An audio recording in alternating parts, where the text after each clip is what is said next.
even if Harry and Meghan right now are earning their own money, that well is drying up. You've got to take the ability for them to damage the royal family in the future away, and you've got to do that now. You've got to do it swiftly. Princess Lilibet Diana had been christened.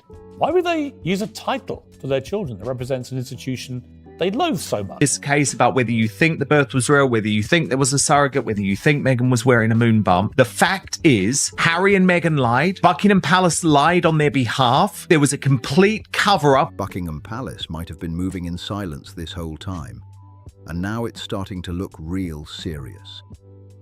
What if Harry and Meghan didn't clock what was happening until everything was already locked in tight? They stepped back, saying they wanted peace, privacy, and a normal life for their kids, far from all that non-stop attention. That sounds clean and simple on the surface.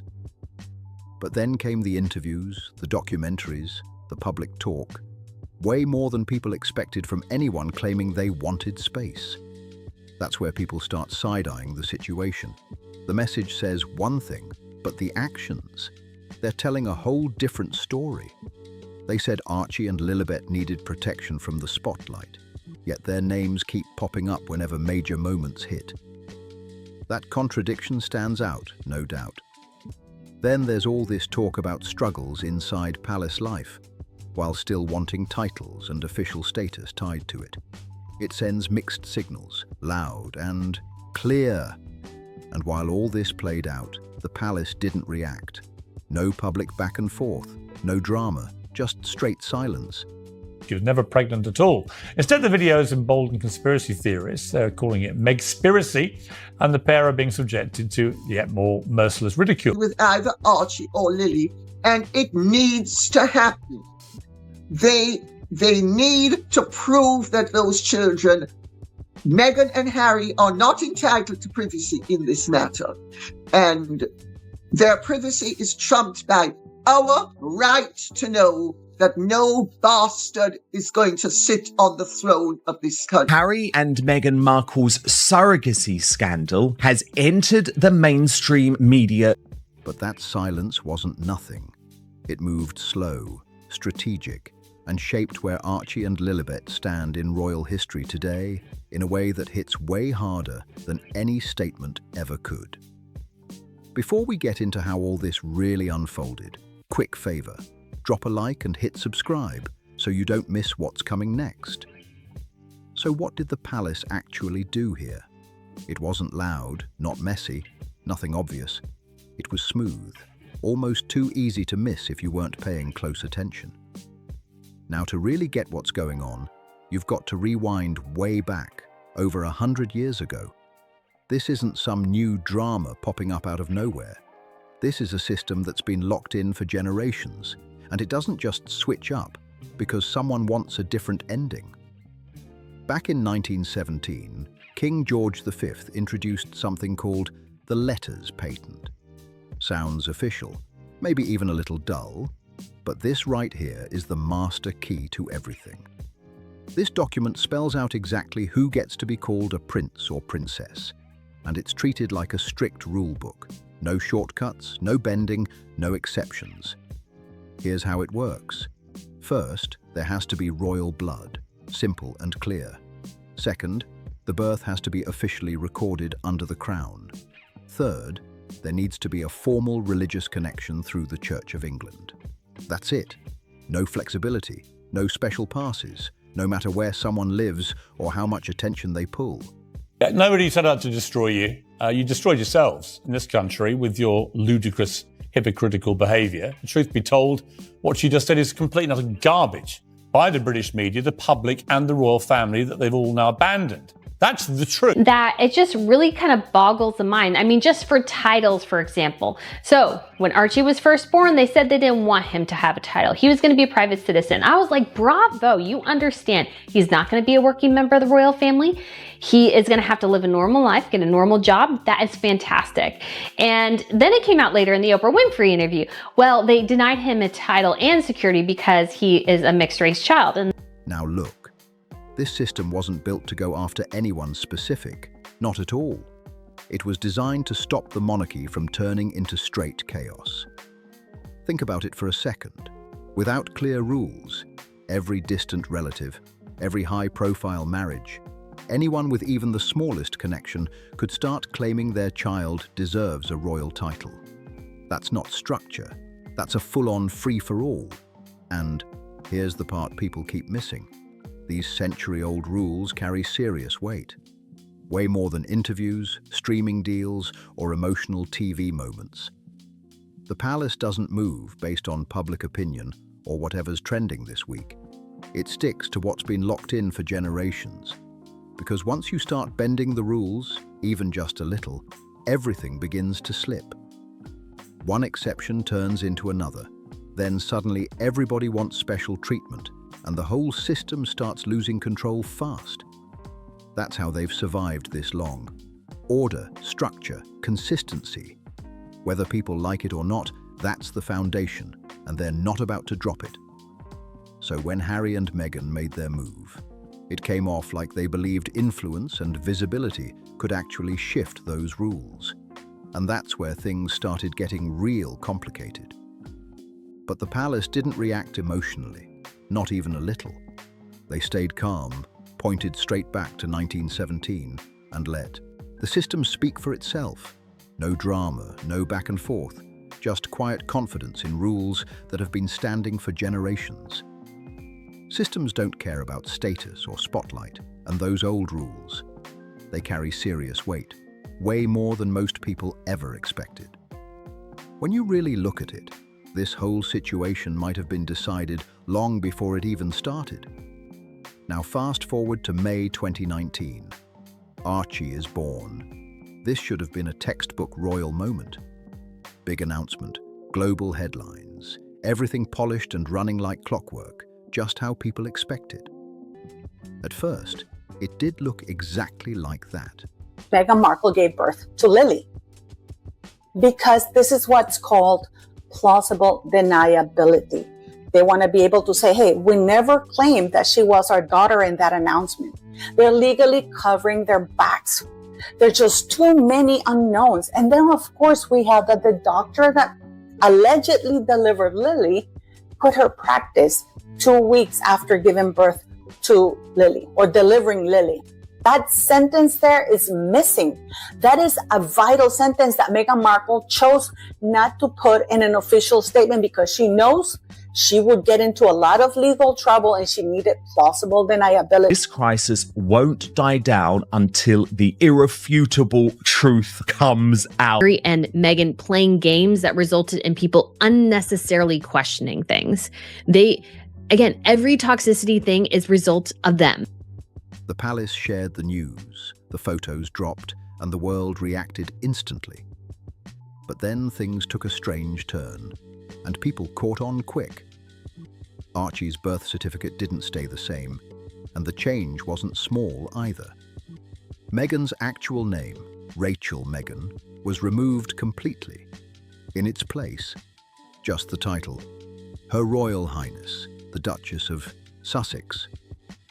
That might sound small at first, but in royal terms, that's a major shift.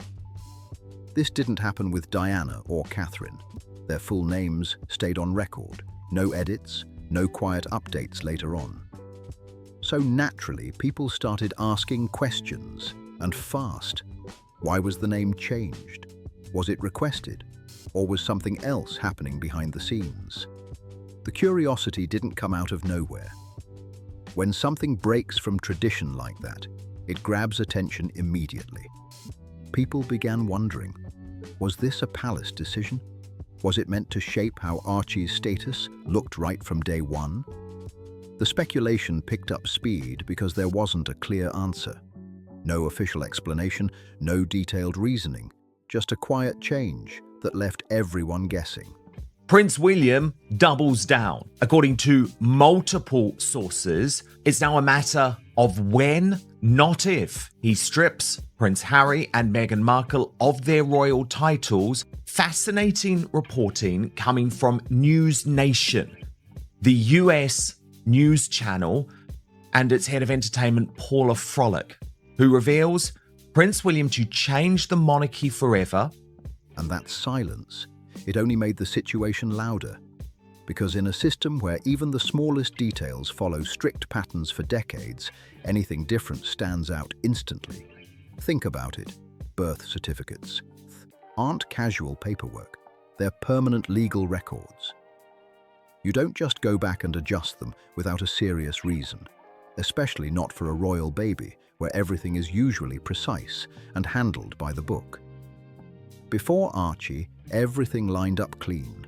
No surprises, no last-minute changes, just consistent tradition. But this felt different, and that difference pulled serious attention. In a system like the monarchy, standing out isn't random. It usually signals something deeper without saying a word. On the surface, people saw a happy moment, a newborn, proud parents, a picture-perfect scene. But underneath, not everything looked as standard as it seemed.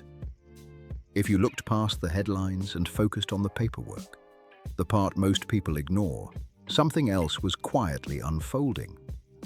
They're legally covering their backs.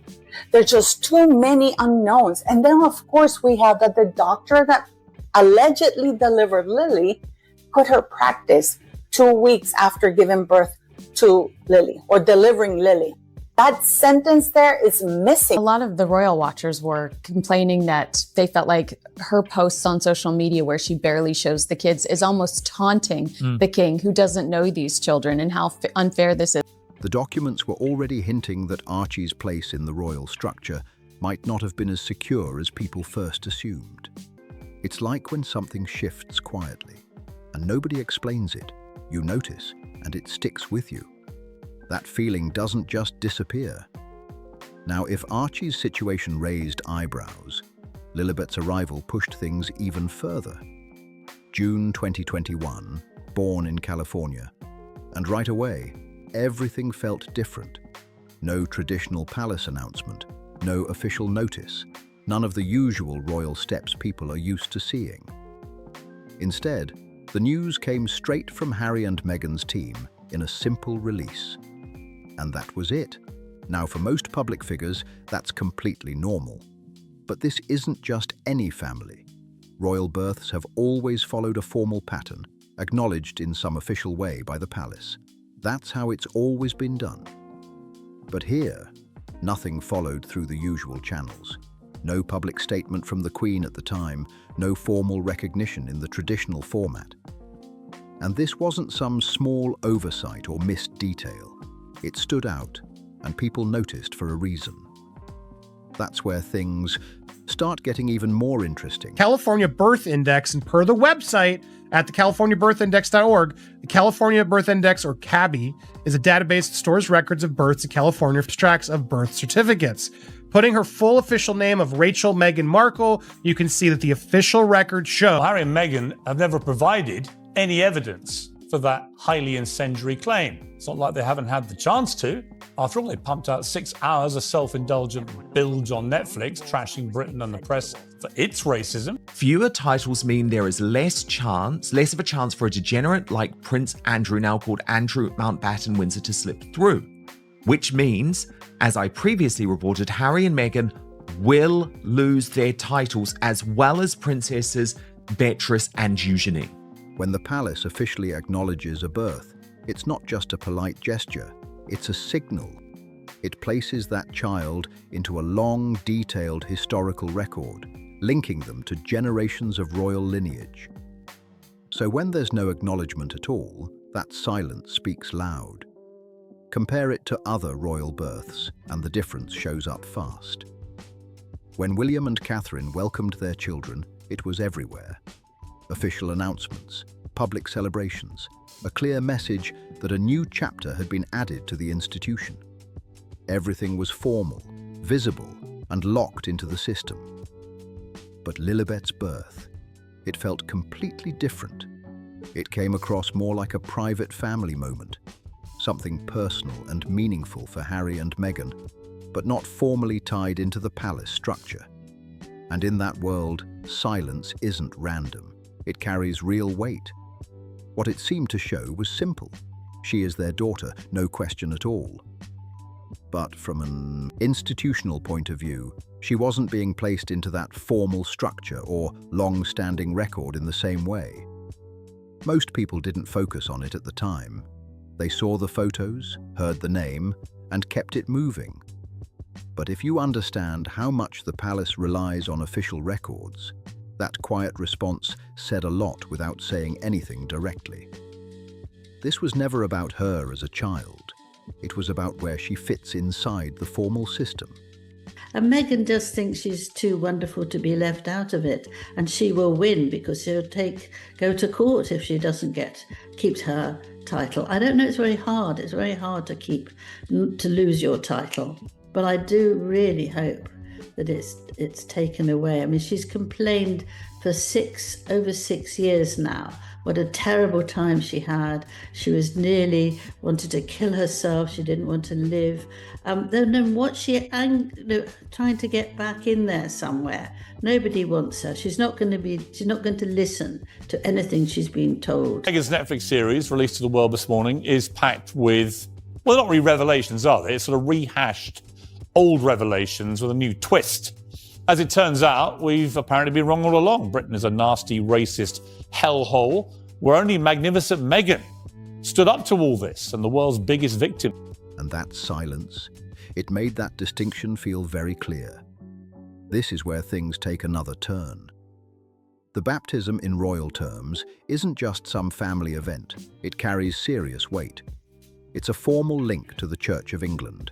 And since the monarchy and the church are tightly connected, that moment places a child directly into the system. Its history, ceremony, and official recognition all happening at once. Now for Lilibet, there was a baptism in March 2023, held in California. It was personal, surrounded by close friends, a meaningful moment for the family, no doubt about that. But here's where it stands out. It wasn't recorded in the official Church of England records, and that detail matters more than most people realize. Every royal child before her had their baptism logged into those records, becoming part of a long, unbroken chain tied to the institution. That connection goes back generations. But this situation, it looked different, more private, more personal, like something important for the family, but separate from the formal structure the monarchy runs on. So it places her in a unique position, celebrated at home, surrounded by family, but not fully connected to that official historical chain in the same way. The first thing is that these children are being raised in some type of freak show. You know, it's like they are Michael Jackson's children who were paraded to the world but covered up in masks. Yeah, but then remember, he covered their identities and their faces in masks. You know, so of course they're very likely to be messed up, growing up with such messed up parents who are using them in such a mucked up manner. So that's the first thing I would say. The second thing I would say on the titles is that I think what Prince William is acutely aware of, and this has certainly been my reporting, is that look at what happened when you allowed to run rampant for so many years, chasing the cash. Now they want to give their kids the titles of prince and princess, even though they don't live anywhere near the royal family. They don't do any duties. They do nothing to deserve it. They live in a mansion in Montecito in California and use their own royal titles to make loads of money. And in a system built on records and lineage, paperwork isn't small, it's everything. So when something doesn't show up where it normally would, people notice, and they notice fast. This isn't about whether the moment mattered to the family. It clearly did. The part isn't even up for debate. The real question is whether it fits into the official structure, and without that Church of England record, Lilibet ends up outside that formal framework. Her baptism happened, no doubt about it. But it didn't happen in the way that connects her to that long-standing royal tradition. That distinction matters more than people think. It was a California ceremony, personal, meaningful, and important for the family, but not part of the official process the palace recognizes. And in a system like this, every detail counts. If every box isn't checked, it doesn't carry the same weight or recognition. That's how the structure holds together, and it doesn't bend easily for anyone. Think of it like this. Imagine completing a full course, showing up, doing all the work, but never officially signing up on paper. There's no record you were ever there. That's the gap right here. For the family, it was real and meaningful, no question. But from an institutional point of view, it doesn't register the same way. And that's where things start getting complicated, because so much of their public identity ties back to that royal connection. Everything they've built, the documentaries, the interviews, the major deals, it all links back to one core idea. They're connected to the royal family. That connection is the foundation of the entire story. But when that institutional backing starts to pull away, the whole picture shifts fast. If the children aren't formally included in that system, it changes how everything is viewed, and people start noticing. The brand was built on being insiders who chose a different path. That balance between royal life and independence is what drew people in. It made the story stand out. But here's the catch. That story only works if the connection is still there. Without that link holding strong, the message doesn't hit the same way. And when the children aren't clearly part of that ongoing structure, it opens the door to bigger questions about where everything really stands. The inside perspective starts to feel different. It begins to sound more like a look back than something current. What once came across as present-day insight now feels more like past experience, and that shift doesn't go unnoticed. Even Harry's role in telling that story hits differently when the institution isn't including his children in official records. It becomes harder to speak as an insider when the system itself has drawn a clear line around what it officially recognizes. And this is where public perception really starts to change. Apparently, they invited all the royals to Lilibet's christening, but they all declined to come, as if they're all going to get on a plane and fly to California to embrace the people who've been trashing them for the last 3 years. But it looks like from the jungle drums, they have been invited. Duchess of Sussex, no longer HRH, was safely delivered of a son, and she and her child are both doing well. So back to the tradition of putting out a framed bulletin or a gilded easel outside Buckingham Palace after royal births has been going on since 1837, so it's a cool tradition. And George, Charlotte, and Louis' easels listed the doctors' names with signatures, birth weight and time, and referenced the royal family. Without that formal recognition, Archie and Lilibet are mostly seen as kids growing up in California, surrounded by opportunity, with well-known parents, but separate from the core royal system. That distinction might seem subtle at first, but it carries real weight. And the more people notice it, the more it shapes how the entire situation is understood. A lot of Harry and Meghan's post-royal path still ties back to that royal background. It's a key part of how everything is presented. But when the palace signals that the children aren't part of that structure, it changes how that connection is viewed. It starts to suggest things aren't what they used to be. They're no longer seen in the same light as those actively tied to the monarchy's ongoing story. Instead, there's a clear shift. They're operating on a completely different path now. So rather than representing royal continuity, it begins to look like something separate, something that draws from a past connection that's evolved into something else entirely. And in public life, especially at that level, perception shapes everything. What you represent, how people interpret your story, that drives opportunities, partnerships, and influence. When the institution steps back and makes that distance clear, the way everything is viewed starts changing fast. The position shifts in a major way. It goes from stepping back while still connected to being on the outside looking in. And those are two very different realities. They change how everything moves from here. For Harry, this wasn't just about rules or documents. It hit on a personal level, at least based on what's been reported. He reportedly tried to sort things out privately, multiple conversations, trying to find some way to keep his children connected to the world he grew up in. But each time, the response stayed the same.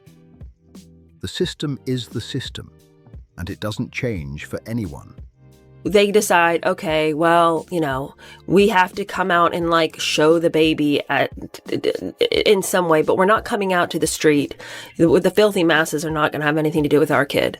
So then they show up, and there's Meghan in her white dress with Harry, and he's holding this completely still baby. So you can't really put them into the Buckingham Palace and say, look, if you feel like doing any work, do it. And if you don't, because that's not going to be a way that Harry doesn't mind that, which is extraordinary.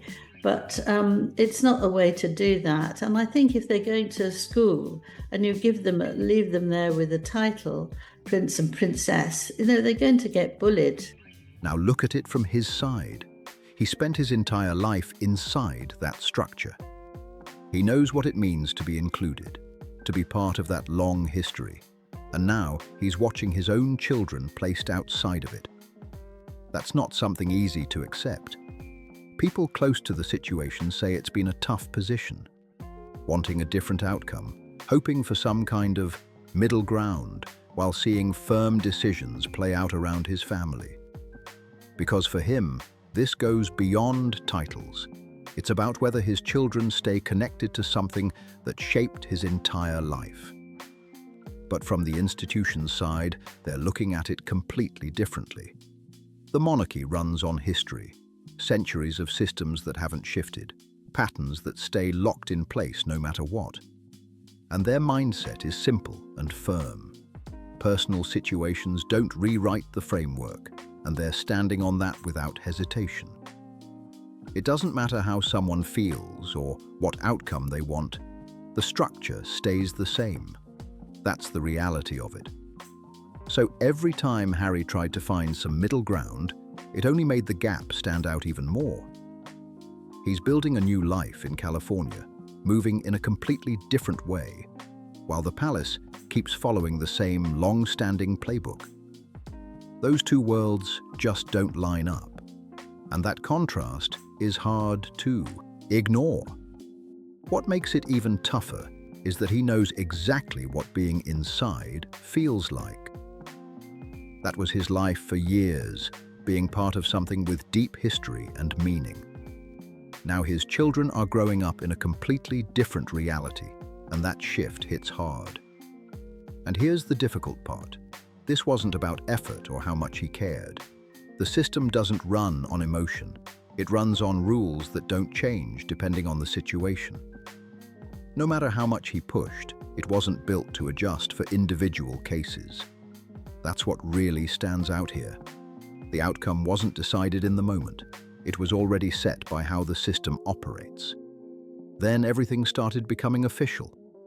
All those quiet moves in the background finally showed up in actual documentation. The palace made it clear without needing big announcements. All that silence over the years turned into firm, recorded decisions that locked everything into place. Archie and Lilibet weren't just being viewed as outside the main royal structure anymore. They were being formally positioned that way. Now it was confirmed on paper, and that changed everything. So what does that actually mean? It means the assumptions people had about their status got cleared up fast. Titles, placement in official records, how they'd be recognized in formal settings. All of that was defined as not part of their setup. And moves like this don't happen overnight. And if she wants to do anything politically in America, which is on and off with her, isn't it? She can't do it with the title. So what's she worried about? Just drop out, but she won't, because she's so determined to get her own back. And that it needs someone strong like William who's going to absolutely push it through. I absolutely agree. As a result of the bizarre conduct of a cheap hustler and her dope of a husband, is entirely unnecessary and should be cleared up. There is no justifiable reason why the British public should have to put up with a doubtful situation when it has been generally accepted practice since 1688 that all royal births should be publicly attested so that there can be no question as to the entitlement of an infant to his or her place in the line of succession. There's a process behind it. Legal steps, timing, layers of approval. And once it's finalized, it sticks. This isn't something that gets casually revisited later or quietly reversed. At its core, it all comes down to structure. You're either part of the official system or you're not. It's that clear. It's not about value or importance. It's about placement within that framework. Outside of that, life keeps moving. Their names will still be known, people will still talk, and public interest isn't going anywhere. But inside the monarchy's official records, things won't look the same as they do for other royal children, and that difference matters. It puts them in a unique position, one they didn't choose, but one they'll grow up navigating based on decisions made long before they ever had a say in any of it. From the institution's perspective, this is all about stability, keeping everything steady, protecting systems that have worked for centuries, and avoiding anything that could create complications later on. But from the outside, it can feel very final, like decisions are being locked in with barely any room to shift. That's how the monarchy has always operated. Structure comes first, individual situations come second. Consistency isn't just a goal, it's the entire strategy. For Archie and Lilibet, that creates a clear divide. They're connected through family, through their name, through their story, but not through the institution's official framework their father was part of for so long. And the way it all wrapped up? Quiet. No major announcements, no dramatic public moments, just documents processed, decisions recorded, everything finalized behind the scenes. Because in that system, what's written down carries more weight than anything said out loud. Once it's in the official records, once the legal position is set, that's what shapes everything moving forward, and it doesn't leave much room for interpretation. And from that point on, the direction was already set. This is where everything lands. Archie and Lilibet won't appear in official royal records the same way other royal children do. They're growing up in California, away from palace life, surrounded by family, but in a unique position where they're connected by blood, not by the formal system. And what happened here goes beyond paperwork. It reveals how the monarchy really operates, steady, structured, and unchanged, no matter the situation. Because in that world, consistency always comes first. The kids will still have full lives, opportunities, support, and the freedom to choose their own path without royal pressure. That part doesn't disappear. But at the same time, they'll grow up knowing they were close to something their father was deeply part of, just on a different track. And that contrast doesn't go unnoticed. Their parents pushed for recognition, told their story in their own way, and tried approaching things differently. But the system's response stayed firm and consistent. This is how it works, and it doesn't shift based on who's involved. Which leaves one big question hanging. Was there ever a real chance for these two sides to meet in the middle? Or was this always set to play out exactly like this? Because in the end, the answer feels simple. The monarchy follows a structure that doesn't move. And once that became clear, everything else fell right into line, just like it always has. But here's the part people keep missing. This didn't just come out of nowhere. The signs were there way earlier, long before most people even started paying attention. The moves that led to this? They were already in motion before it became a big conversation. If you really go back and follow the timeline, it all connects, and it starts making a lot more sense. Those early moments weren't random at all. They were setting the direction from the very beginning, piece by piece. Now I want to hear from you. Do you think the system worked exactly how it was designed to? Or do you think things could have gone differently? Drop a comment and share your thoughts. Let's really talk about this. And don't forget, like the video, subscribe, and share it so more people can see what's really unfolding here.